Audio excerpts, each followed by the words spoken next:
everybody, and welcome to episode 13. This is quite a juicy one of MILFs Unfiltered. You're saying it's a juicy one. I feel like every episode's a bloody juicy one. I know, but I feel like this is quite a chompy one. There's lots to talk about here. There is. And it was actually a requested one from a listener. So we put up a few weeks ago any topics that people would like us to talk about, and this came through as something that somebody had been really struggling with. And it's something that you obviously deal with within your job quite a lot, and you live through, and I've lived through on every angle possible.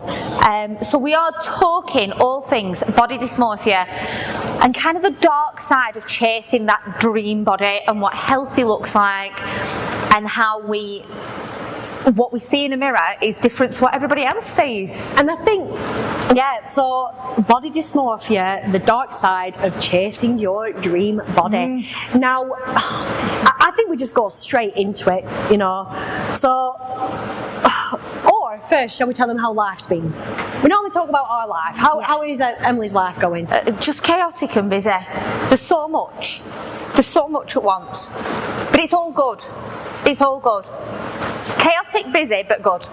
Well, I'm right there with you because I'm fucking working out every day at 7 o'clock in the morning for my 28-day challenge. Yeah. So technically I'm working out twice a fucking day. I'm not going to lie, I'm knackered, and I'm grateful that all these people are on a live with me, working out every bloody day. So I'm all here for it. So a little bit tired, very sweaty by about 7:30 in the morning, and I know I don't shower. Because she's just that fucking fit.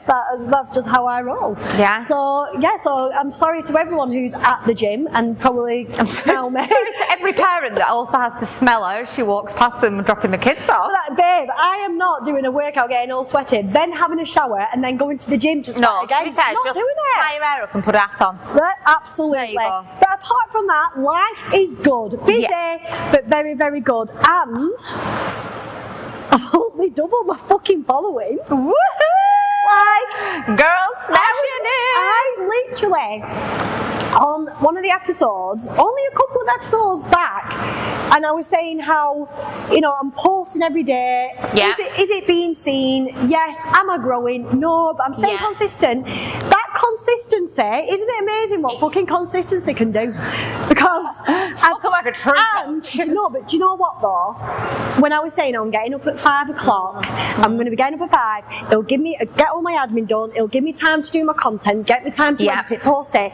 Proof's in the pudding. It is consistency. And I don't think you fully believed how much impact that getting up at 5 o'clock would have. No, and I felt like Dave was just on at me.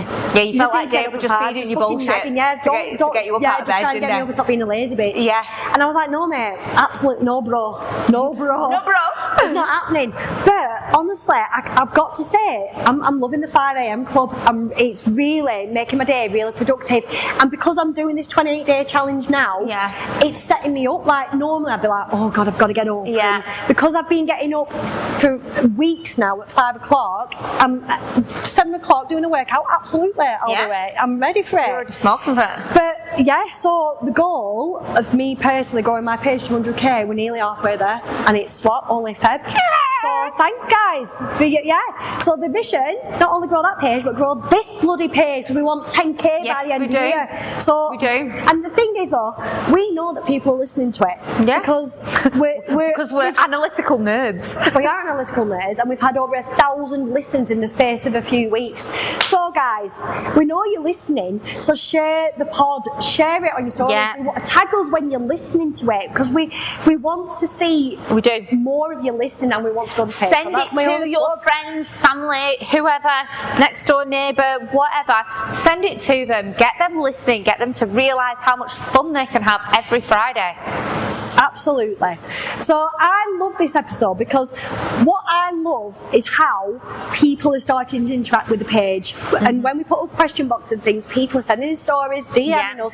And like I said, this is a really nice one because, like I said, this is from a listener. A listener wanted us to discuss this. So this one is for you.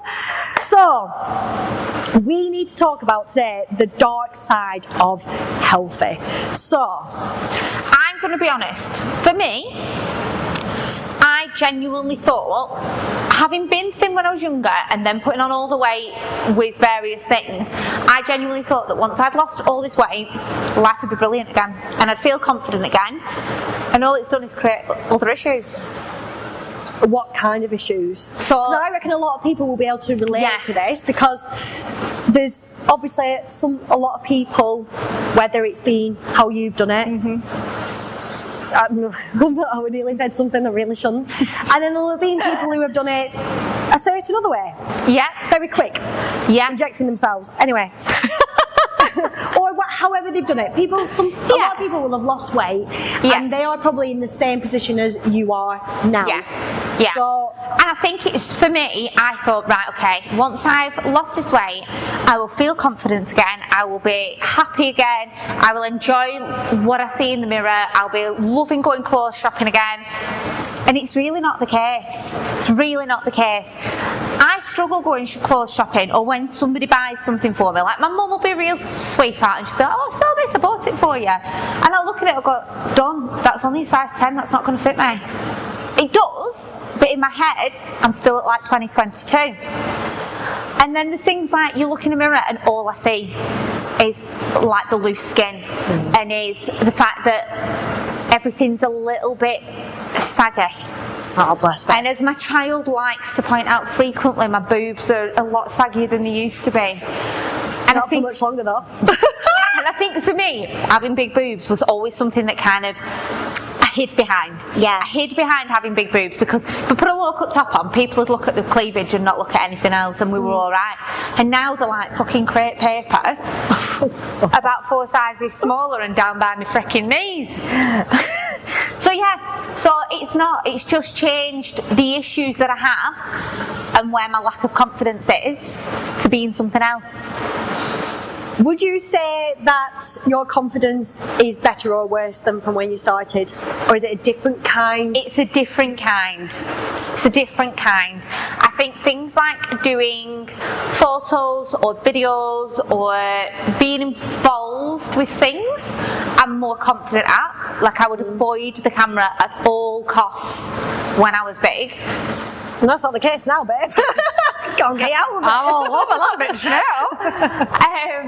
But the confidence in terms of my body and what I look like, and the concept of, oh Jesus Christ, relationships and somebody new seeing me with no clothes on makes me heave, makes me think, no, I don't think that that's worth it. There is gonna be a point though, because we know what you said. Can we turn lights off? Previous episode, you said you wanted this big grand wedding in the future. I know. But to get to that point, babe, you're gonna have to take your clothes off. I know. And I think a lot of it is, we have discussed, haven't we, that we think certain men have this kind of standard of what a woman should look like. But I genuinely feel that when it comes to getting freaky, I think men don't pick that apart. But you see as well, I found that difficult. And I think having lost weight and having had a baby, I'm like a double whammy. It's a double whammy, Nothing I see in the mirror belongs to what I remember. When I was 21, 22, babe, and I was going to the gym twice a day. I was pole dancing. I was absolutely ripped. I was pure banging body then.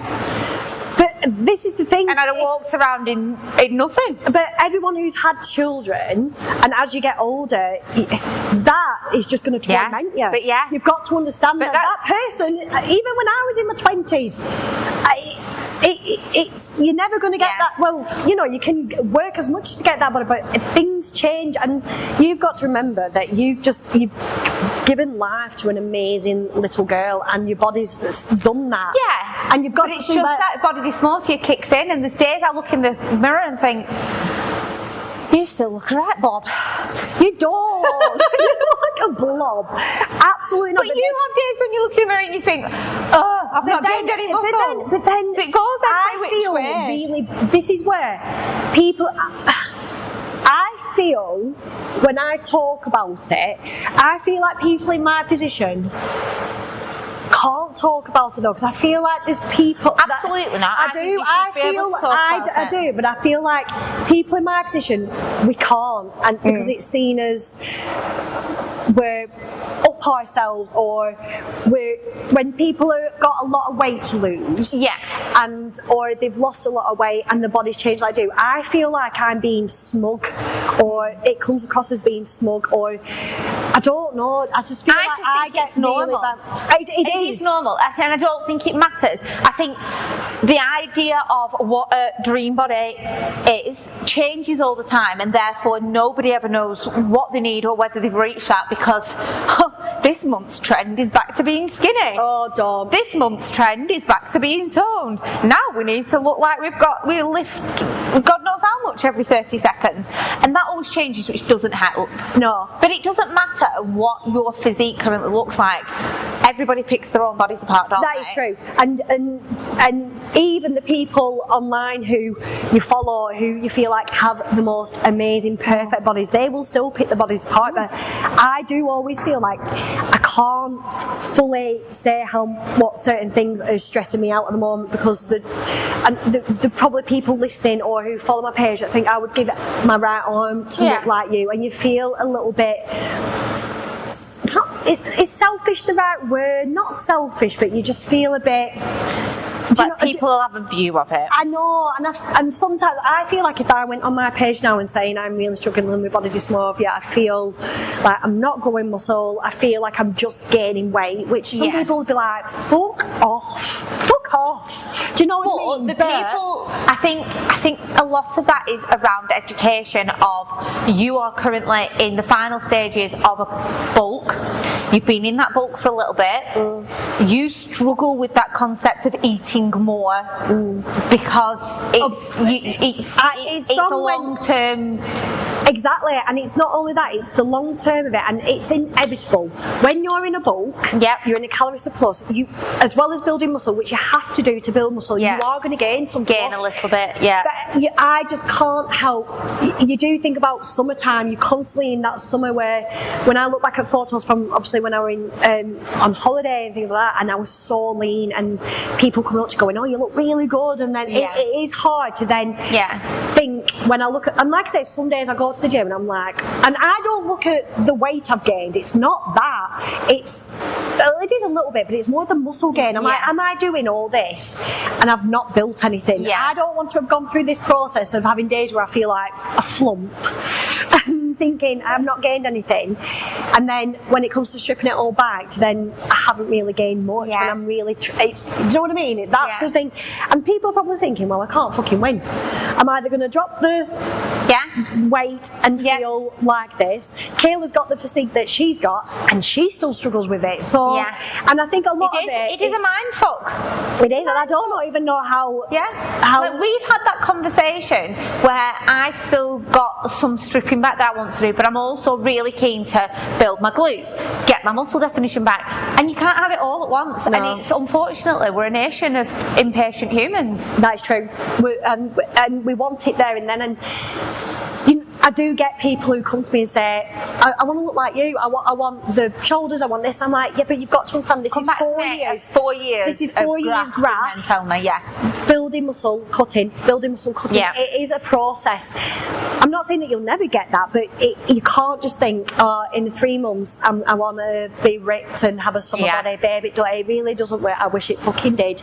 But I can guarantee, and I've said this to everyone, even when you get to a weight, a size, whatever you want to get to, that body dysmorphia will always come in just to shit on your parade and go, absolutely. You wanted this, but have a bit of this. I based quite a lot of my weight loss on the scales, and I was like, once I get back down to 10 stone, and I'm a little bit under that now, I'll be alright. And now I'm thinking, oh, no, I'm not. This is loose. I've lost that muscle definition. This is gone. This is gone. That's gone. And you're then looking for the next thing to change and the next thing to perfect.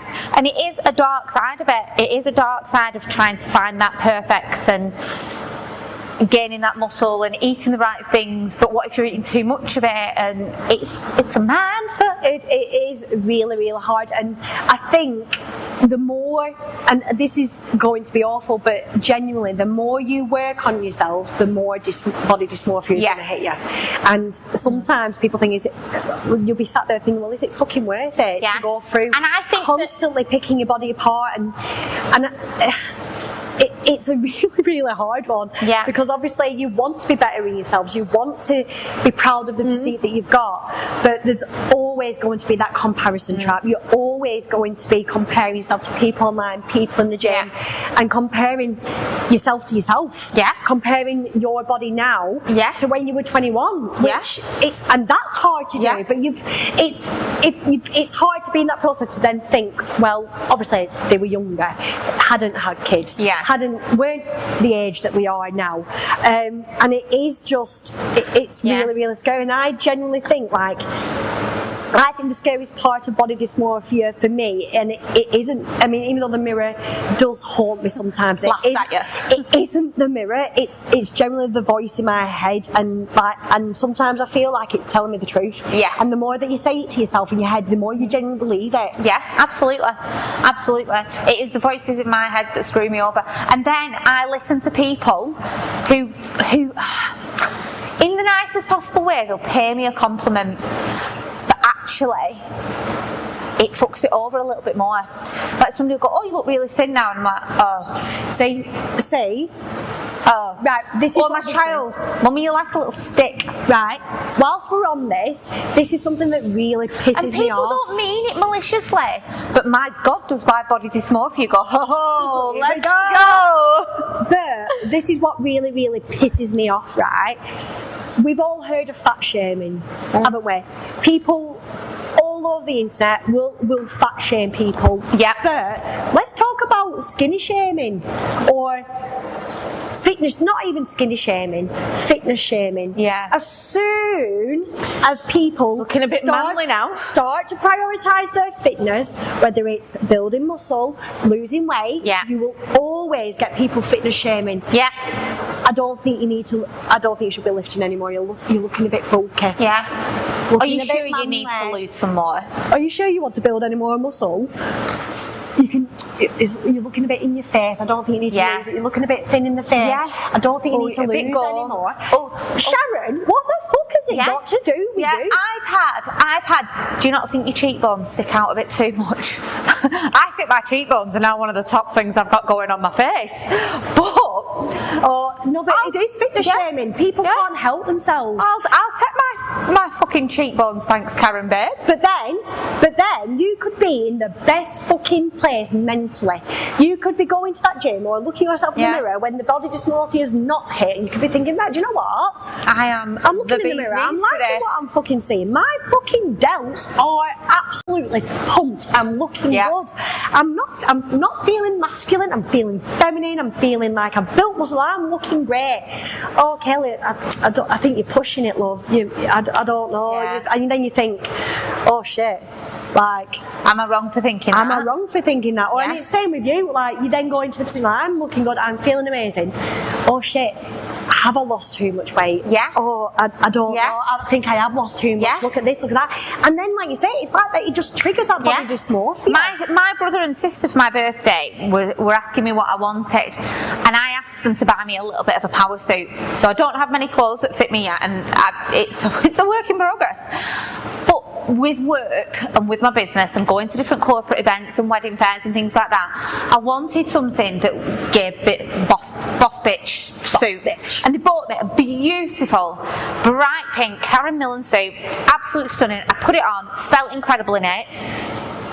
But then I'm like, I'm thinking, oh well, do I look like I don't really look like I've got much shape? There's not much feminine shape there to that now. I bet you look the dog's bollocks. Apart from the fact that Mother Dearest is going to have to take it up for me because you're like a dwarf, so it's fine. Clothes are meant for people that aren't 2 fucking 2. The borrowers. But yeah, you are literally. But yeah, I'm loving this suit.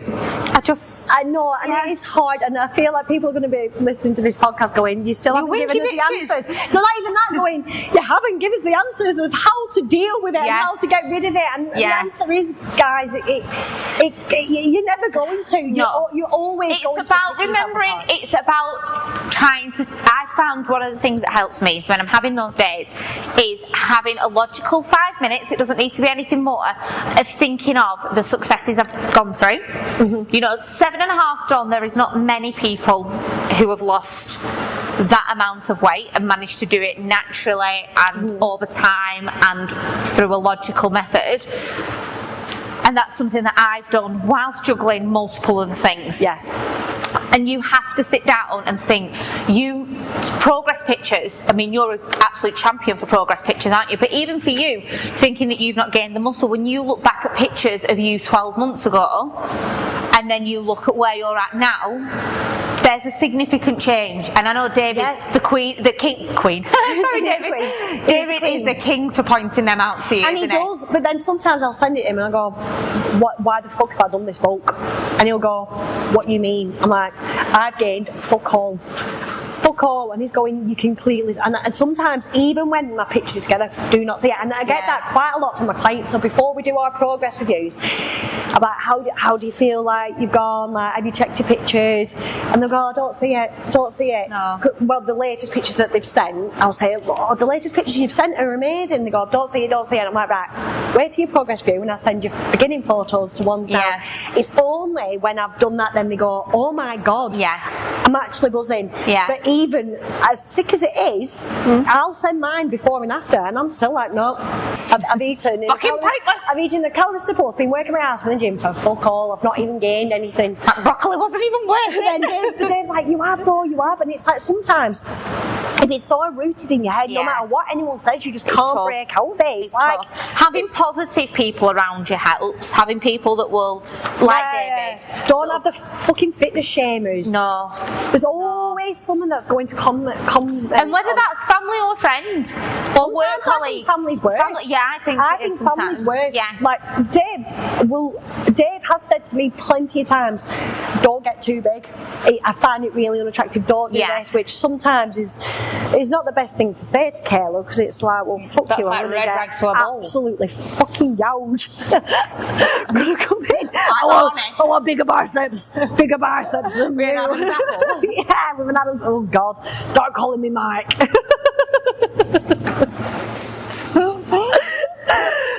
Instant divorce. But no, like I keep saying like. I've been doing really well not saying that as well. Yeah, you have. But it is with David, and I think family are the worst. My mum and dad are the first to comment whether I've gained weight. I'm looking a bit butch. My dad will go, Kales, don't want to get too big on those shoulders. It's not attractive. I'm like, it is for me. I'm dead. My family's not too bad. I mean, there's not many of us to criticise me anyway. My mum will pass comments. She's like, you look like you've lost weight this week. I'm like, don't, I've not. She's like, just be mindful. But I think she comes at it from a perspective of she's seen me very poorly with my food. She's seen the Emily from with the eating disorder. Yeah, she's seen me really, really struggle and get down to an incredibly unhealthy weight where I couldn't function really. So she comes at that. But I am quite lucky that my brother obviously comes from the fitness world and he's always looking to get bigger. He's always like chief of bloody advice, normally unasked for. So we are all right within our family. I think if my dad was still in my life, my dad would have been a pain in the ass. And my ex-husband hated it. My ex-husband hated me having anything to do with fitness. That's a bit controlling and weird. But when we first met, we used to train together. We would go to the gym together twice a day. You know, we trained together an awful lot. But when I had Nance, it became a real control. He stopped me dancing, wouldn't let me pole dance, didn't want me in the gym. But I think it was because I was then this fat person that wouldn't have looked the other way, so we could get away with it.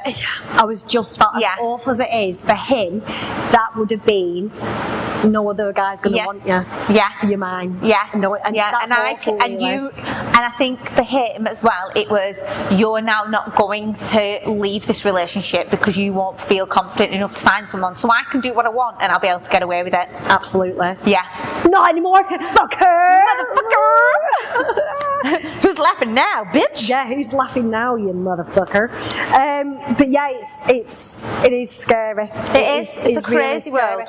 And I think as much as families do mean well with what they say and they are only looking out for you, sometimes it does the complete opposite. Yeah. Like, don't tell me not to do something because... Well, you're a nightmare for that, aren't you? So bad. If somebody says don't do this, you go, let me go, do that now. Oh, I'm so bad. I'm so bad when it comes to that. I hate being told that I can't do something. Yeah. And it's like, watch me.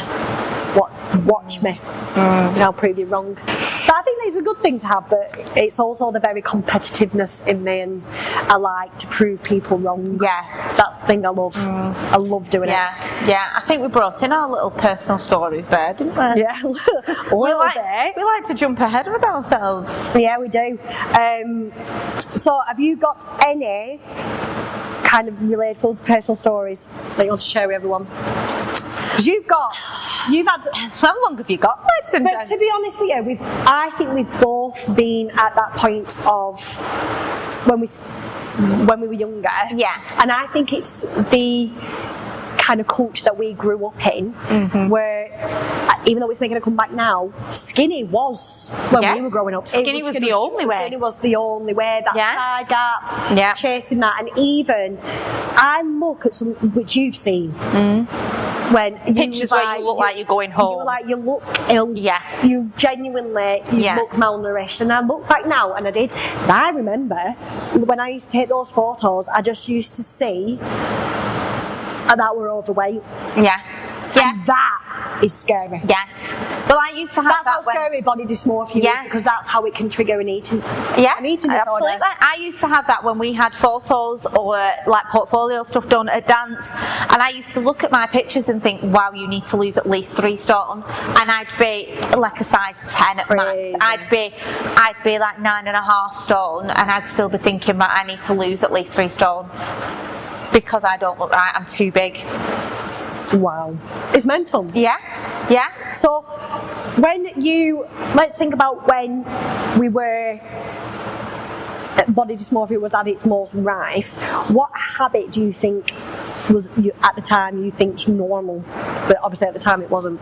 Was there anything that you used to do? I think my key thing was being absolutely fine with not eating anything more than cucumber for days. Well, which we all know cucumber was your best friend. We do, but just having one meal. That was a really normal habit for me. Oh yeah. One meal, and it not being heaven forbid I had any more than 2 baby potatoes on there. That was like my max. I would allow myself 2 baby potatoes, or if my gran had made spaghetti bolognese, I'd eat the bolognese and I'd have like 3 or 4 strings of spaghetti, and that was it. And it was just completely normal for me. That was just my life. And I used to go, oh, I'm really full. I've eaten stuff earlier. I've had stuff in the car, or I grabbed something on the way home from wherever. And it was bullshit because I hadn't, but it was just normal. When I was skinny, when I thought I weren't skinny and I thought I was still overweight, mine was doing OMAD. So I used to do an OMAD. Now, tell me this doesn't ring alarm bells for binging. I used to not eat anything all day, just drinking water all day. Then it would get to 6 o'clock, and then I would have a 3-course meal, and I'm talking starter, then I'd have my main, and then I'd have my dessert. So 3 meals in one. But then from there, as soon as I'd have that, nothing. Wouldn't eat again. So it was like I was craving for this time to come down, to the time to eat everything inside, eat my starter, my main and dessert, and then not eat anything for the next 24 hours. If that doesn't ring fucking eating disorder, but at the time it was like I'm OMADing. That's what you do. You eat basically what you'd out throughout the day in just one meal. Yeah. To me, I just think it's actually... And I think a good thing in this day and age is that education around that is more readily available. People are a bit more clued up on food and nutrition, and we're seeing that more with online coaching and effective online coaching. Obviously there's still some whoppers out there, but that has made things better because young people who are seeing that are seeing that they should be eating in a better way. But for us, we grew up where celebrities were doing that, so that's what you did. Or the juice diet, slim fast. Yeah, I remember doing a shake diet one summer. Oh my lord, me and my mum did it together. You were on 450 calories a day. Wow. In 3 shakes, the most vile, shitty-ass flavoured shakes you've ever seen in your life. Or that gave you baba breath, and you were like, don't get too close, but I'm on this shake diet, my breath stinks We of baba. were also at the time completely redoing the house ourselves. So it was the middle of summer, it was like a proper summer. We were decorating a house. Running on fucking fumes. We were running my mum's boarding kennel, so we were full to the brim with dogs, and we were living off like 450 calories a day. Wow. How we didn't both end up dead, I don't know. But we did it for about 2 months. But that's because we were in, like I said, the times where Bridget Jones' Diary was out. She was classed as overweight. Yeah, and she was a size 10. Yeah. She was size 10, 12. That's just your average size woman these days. Yeah. And it blows my fucking mind. And then you used to get, because obviously we used to read magazines back in the day, going on holiday, getting your magazines, and they'd be over the front cover, celebrities with cellulite. Oh my God, look at the cellulite. Look how much weight she's put on. I mean, but it's still happening today, isn't it? Because it is. Taylor Swift has been recently in magazines and newspapers being slammed for being flat-chested, and Travis Kelce's come back and written an absolute corker of a post. Don't worry, Taylor, we're all part of the itty bitty titty and she's literally on her holiday with a fiance, enjoying her life as a very young, very successful businesswoman. Leave her the fuck alone.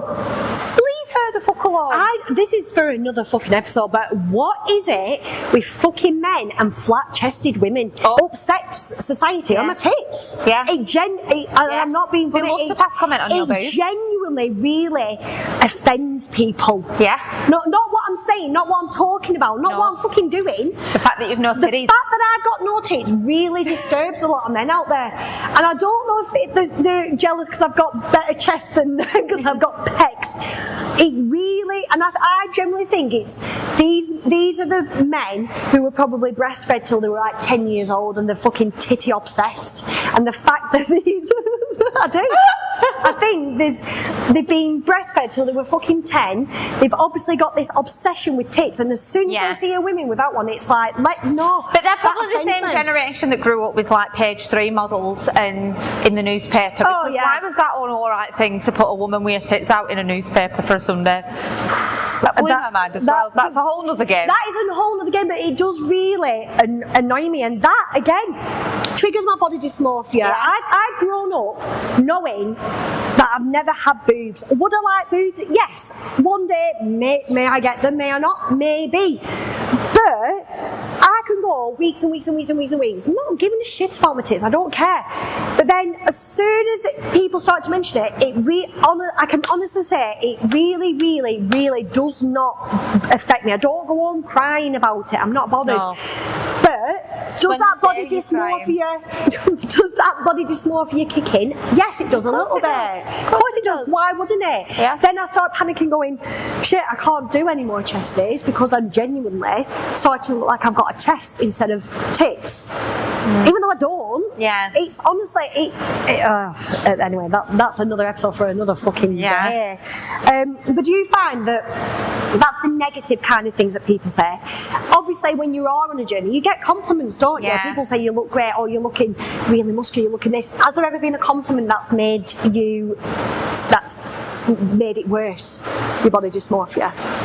I think somebody telling me that I look skinny, they didn't mean it to say you look skinny. They didn't mean it, but they did. Yeah. Or when they turn around to you and say, oh, you can tell you've lost a lot in your face, can't you? And I'm like, oh, does that mean I look gaunt? Like we said, I've had people message me saying how much they love your cheekbones. But I think, Don't get me wrong, right? When you reach a certain age, especially as a lady, there can be that borderline of you don't look well because you've lost. Because I think I'm edging closer to that age. No, you're not, because you do. I think there can be a certain point, unfortunately, as women, when you, even as men, when you lose a certain amount of weight at a certain age, it can make you look older than what it actually is. Yeah. Do you know what I mean? Right, so, with all that being said, we're going to do a game. Is it healthy or just normalised? So, just because it's common doesn't mean it's healthy. It definitely doesn't. So, taking progress pictures every single day. Every week, yeah. Yeah, I would say every week, especially if you're on a journey. I feel like every day might be borderline obsessive. A little bit. I wouldn't have the fucking time. I'm not sure that's... I think that's a little bit of a compulsive, obsessive. Yeah. Yeah. There might be an For issue. me, absolutely, progress pictures are your number one, more than the scale. That's up there as if you are on a journey, fitness journey, whatever. Absolutely. Every week, definitely. Minimum. Yeah. But not every day. Feeling guilty for resting. Oh, I struggle with this. I'm a nightmare for this. I've had 2 days. This is my second rest day because I normally do it at the weekend, and I'm twitching. I'm like that in an evening. I can sit down after my tea, and if I sit down and I'm not doing anything, I think, oh, what should I be doing? Yeah. I can't just sit here and wasting time. I could have done X, Y, and Z. Yeah. And actually, just have a bloody lie. Just have a bloody sit down and it's so hard. It's so hard to burn. And on a weekend, so important. on a weekend, if my alarm goes off and I think, oh, just have half an hour, and then I get up later and I think, wow, you've wasted all your day. And you haven't though, it's just your mind fucking playing tricks on you. Yeah. But especially when you're in the gym as well, rest is so important. I can't even stress how it's because you're constantly on the go and you're striving for better every single day, and then when you actually try and take that rest day, even, do you know what, the best thing to do on a rest day is just focus on your steps, just go for a nice walk. That's the best thing you can do. Only liking photos where you will look smaller. So mine's the opposite. I only like photos when I look bigger and muscular. I'm this person where I think, I look alright today. I like that picture, or I'll post that picture. It's hard, isn't it? I mean, I personally don't like the photos where I look small because I think I look ill. I look like Gollum. Hey, precious. That's what I look like. I do. I look like fucking Gollum. Skinny Kayla looks like Gollum. When you have the big head. Your head's too big. You look like one of those bubble things. That's when, you know, you've lost a bit too much weight, when your head's looking a little bit big for your body and you look a bit like a Gollum. My precious. My precious. Calling it discipline instead of an obsession. Oh, that is a bit... It's a bit of a nick as well. Yeah. When people say it's discipline, got to do this like 20 times a day, and it's like, no, babe, you're just obsessed with it. It's an obsession, not discipline, that. Yeah. And avoiding events because you don't like how you look. Oh, no, this makes me sad. It's normalised. Have you ever been to that point where you've avoided events? So many times. I've cancelled events. I've cancelled seeing friends, going on dates. That's sad. Doing anything. I think that's sad for when people do, when they do avoid events. And I still get this now, I genuinely get anxiety at the concept of, I know if I'm going out somewhere that I've got to find something to wear.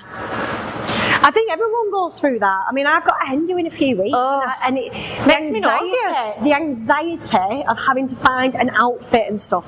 Because I don't spend. I know it sounds ridiculous. I do not own clothes unless it's titled Gymshark. Unless it's gym, absolutely. Because even when I get with Gymshark, I get tracksuits, and I'm in tracksuits all the time. I very rarely wear jeans. Yeah. I very rarely I don't go think out. I've ever seen you in jeans in all the time I've known you. I very rarely wear jeans, and I invested in this lounge suit and I feel like I've been missing out for fucking years. I put this on and I was like, oh my god, I'm so comfy. That's what I mean. You embrace the gym, the lounge digging in there. I've not got my jeans up my ass. And I think especially because we've been on this book as well, and with it being winter, I'm embracing the bagginess. I love the bagginess. And then obviously, I don't like wearing really, really tight fitted stuff anyway, but it's only really when it starts coming to summer and you're going out that little bit more, that's when the clothes do come out. But I don't spend a lot of money on clothes. No. There's some of my friends they'll check River Island new arrivals every day. I've not got the time to do that. And some of my friends do wear it, and I look at them and I think, I would love to have your fashion sense, because you're smashing it. You absolutely love the dogs. And then there's me that rocks up in my loungewear on my baggy oversized men's t-shirt. But I must admit, people do say to me, when you go out, you do look girly. You do dress up. Oh yeah, I do make the effort, but when we went out for the Christmas do, you looked absolutely banging. But that's we were nearly flu flashing. We had to have safety shorts on, and she had the beautiful knee boots on. That's a rarity though. When I do go out, I go out. When I go out, I go out. I make the effort. Yeah. But every day, Kayla, if I'm not going out, I'm in my loungewear. That's standard. Listen, everyday Kayla only just washes her face. Yeah. No, you're doing very well. Well now. You are doing very well. You are stunning. So let's go on to a listener story. So we've had, I'm loving this. I am loving that listeners are getting involved. Yeah. This really makes my day.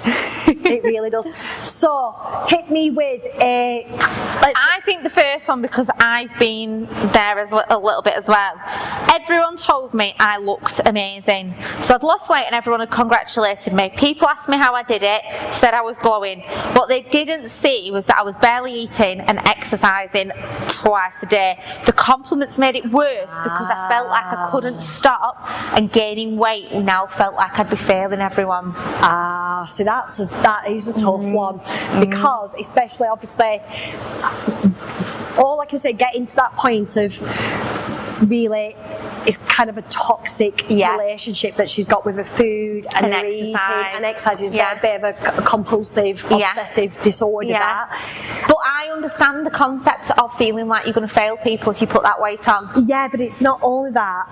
It's them saying that you're looking amazing, you're glowing. It's kind of reinforcing what she's doing. What you're doing is okay. But obviously they don't know that. No. If they knew that she was under-eating and these unhealthy habits that could potentially trigger an eating disorder, they'd be telling her not to do that. Absolutely. So it's like adding fuel to the fire a little bit, isn't it? The only thing I can say to this listener is you're not failing at all. If anything, you are, I'm going to say this brutally, there is going to get to a point where you are going to make yourself ill. You're going to trigger an eating disorder, and it's going to be a lot harder to gain weight and to break out of those unhealthy habits, those toxic habits, if you don't kind of start addressing it now. And maybe I would say speak to someone about it, speak to your parents. These people that are complimenting you, tell them how you've been getting there, and I generally think they will give you the support that you need in order to break out of this cycle, because that is a bit of a toxic cycle. Definitely. And I think we've all been there at some point where you've done things to get to a certain point and it's not really the healthiest way to do it. It could potentially lead to something worse. So I would definitely think it's not a failure, just maybe reach out to someone, because you don't want it to get to a point where it's genuinely making you ill and it takes over your life. That could really take over and get you in a very sticky situation. Right? Do you know what? I think the last one is a good one to talk about because it's a different angle from it. When fitness became my personality, so I told myself I was just being healthy. I tracked everything, trained consistently, and felt guilty for resting. People praised my discipline, but I was miserable. If I missed a workout, I hated myself, and I don't know how to exercise without punishment anymore. Because I think that's a complete other side of it, isn't it? When you work out for punishment, that's bad. And again, that leads to a really, really unhealthy relationship and would eventually lead to an eating disorder. It's true, isn't it? Because people see it as being really disciplined. Oh, you're really locked in, you're really disciplined, but they're not seeing the bigger picture. No, and there's And it depends what they show, especially if you go into the gym on social media, and you're not actually, and if it's like, for instance, someone going to the gym but smashing cardio and high intensity training every single day, that to me would ring alarm bells. That, I mean, obviously if you're training for a marathon or something like that, absolutely different, but most of the people who are training for a marathon and doing a lot of cardio, things like that, they're fueling the body correctly. They haven't got this kind of it's a bit of an all or nothing mindset, isn't it? Absolutely. It's a bit of an all or nothing and one. Again, it's like adding fuel to the fire, and it's hard when you are in the depths of pursuing a goal, especially in fitness. And I'm not going to lie, the gym is addictive. I can't begin to tell you how addictive it is. Not only the feeling that you get from after you've done the gym, it's when people start to compliment you on your physique, how amazing you're doing, you're so disciplined, you're this, and then you can feel like you're letting yourself down if, like you say, if you don't. People are saying I'm doing really well, sticking at it every day, but then if God forbid you don't go, again, you feel like you need to maybe, I haven't gone to the gym today, so I need to make sure that I do that run today. It's all about balance. Your body needs that rest and recuperation. Absolutely. So, how we can, from this,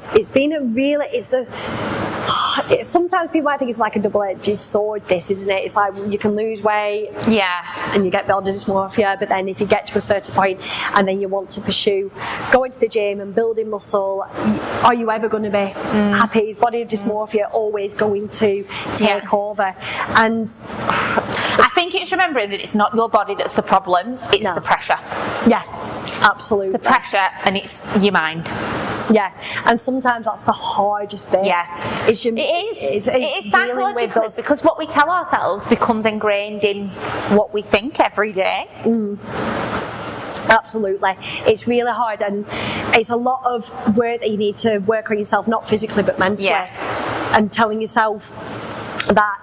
And I think it comes in waves. Body dysmorphia comes in waves, and it can be certain things that trigger it, and it's what you need to think of when it triggers and when it comes. Is it a certain time of the month when you're feeling a little bit down? That can be a massive trigger.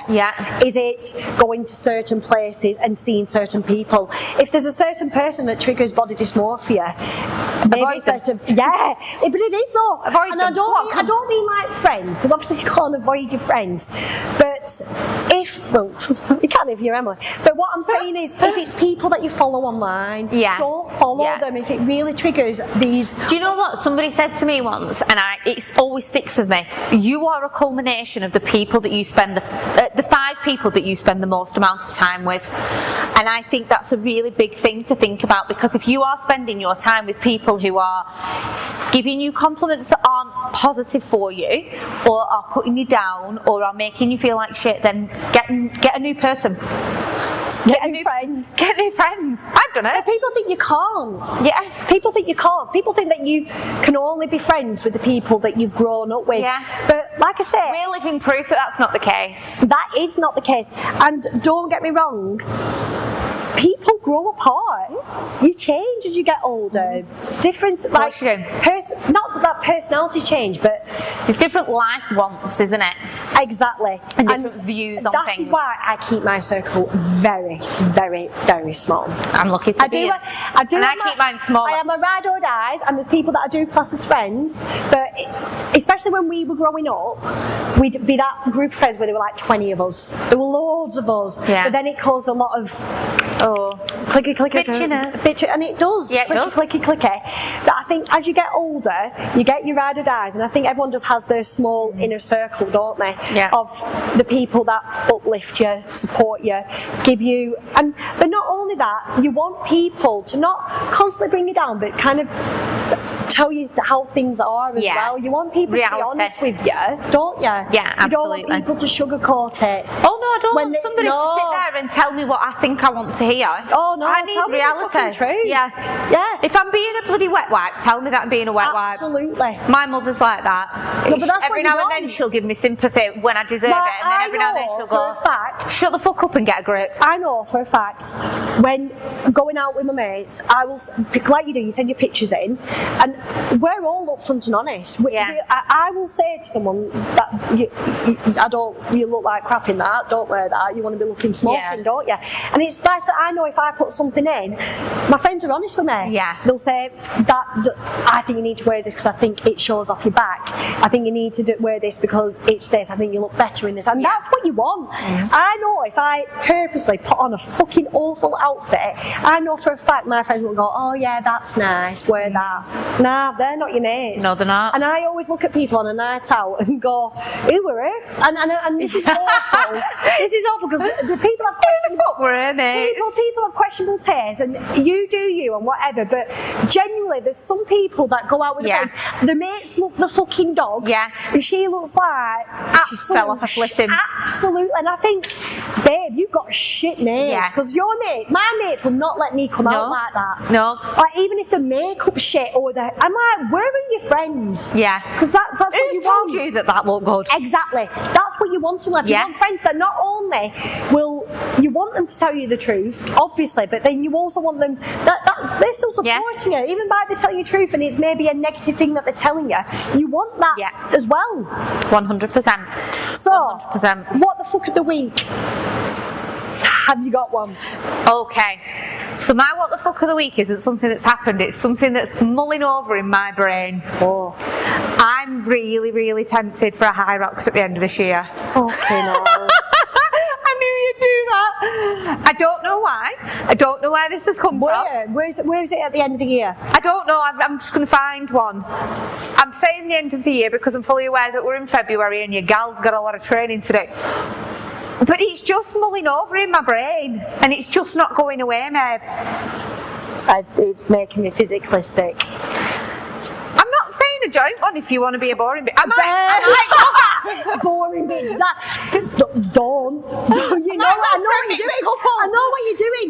You're psychologically reverse psychology me right now. I might go for a mixed couple. I'll get on social circles, see if one at lads will come with me.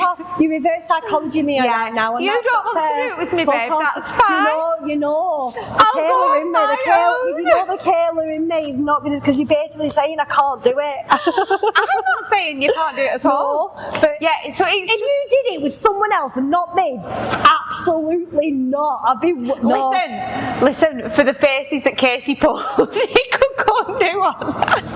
That'll be me. Right. I will do one. That's my what the fuck of the week. I just want to be able to tick it off. Right. But it's got to be at the end of the year. Oh yeah. You've got to look into it. And I'll look into it, Ben. You've got to book it for us because I will not book it. So if you book it for us, I'll send you the money for it. It's got to be in a city that we can go to. Yeah, well, we're not flying to like Marbella or somewhere for it. I mean, could do, but you know. I can't even believe I'm agreeing to this. I'll have to forget. But the end of the year will be good because we can go to the gym. We'll properly train for it. Properly train for it. I'm not going in risking it for a biscuit. No. Right. I want to go in and be able to smash it. Deal. Fuck. With that being said, how do you want to end that? That body dysmorphia will be rife there because there'll be loads of. Well, there's people from every kind of journey on the journey. There's people who just started on the journey. There's people who are ripped to shit. But do you know what?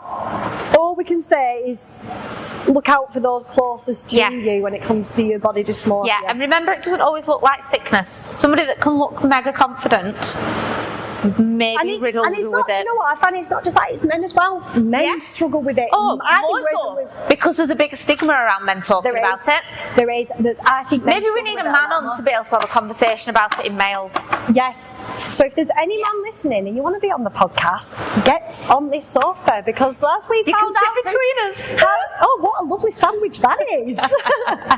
But to be honest with you, though, it has come to know that a lot of men do listen to us. So if there are any guys that do want to be on, we would be more than happy to have some dilfs on the sofa, wouldn't we? Absolutely. So without further ado, that was a really good episode. It was a very. We enjoyed that. I still feel like there'll be people listening to it going, well, how do you get rid of body dysmorphia? And the question is, you don't, babe. You don't. No matter where you are, you don't. Be kinder to yourself and find a happiness somewhere.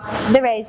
But without that being said, thank you for the follows. Thank you as well to people that are actually getting involved with the pod. It makes our stories more interesting because it's not just me and thee talking about our lives. No, I'm really loving that people are getting involved, messaging us, DMing us. Definitely. Getting involved with the podcast. So please do keep them coming. Yeah. And also, if you didn't know, on Spotify you can put comments and review the podcast. Yeah. We also want to be seeing more of that. Same on YouTube. Please. Drop those in. Absolutely. We'd love to see us. And without anything else being said, thank you so much for listening, and we will see you for the next episode of Unfiltered.